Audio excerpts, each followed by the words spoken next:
Saudaraku yang kasih dalam Tuhan, kita sekarang sudah masuk pada sesi kedua, pembahasan kedua dari 33 bukti kesetiaan Tuhan dalam kehidupan kita. Karena salah satu dusta iblis adalah, iblis mau intimidasi pikiran kita. Sehingga kita berpikir, kok Allah izinkan saya menghadapi ini? Jadi salah satu brainwash dari the devil, dari setan, supaya kita nggak mengakui kesetiaan Tuhan. Padahal Alkitab berkata, meskipun kita tidak setia, dia tetap Tuhan yang setia.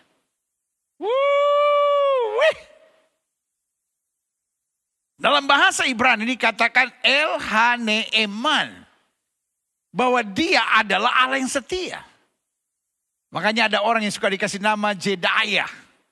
Jedaiah artinya kesetiaan Tuhan. Bahwa Tuhan berperang. Dan kemudian Tuhan memberikan keselamatan buat kita. Karena kesetiaan Tuhan buat kita. Jadi saudaraku yang kasih dalam Tuhan. Waktu kita sadar bahwa Tuhan adalah Allah yang setia.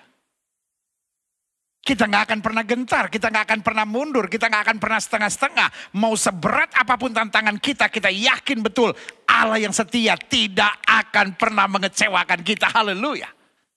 Allah setia. Sehingga meskipun Ayub melalui ujian yang berat, tapi kesetiaan Tuhan mengangkat dia 2 kali lipat lebih hebat. Sadrah, Mesakh, Abednego.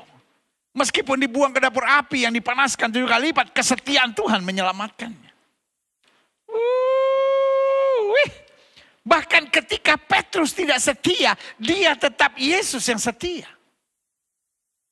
Bahkan ketika Musa gagal, dia tetap Tuhan yang kesetiaannya tidak pernah gagal.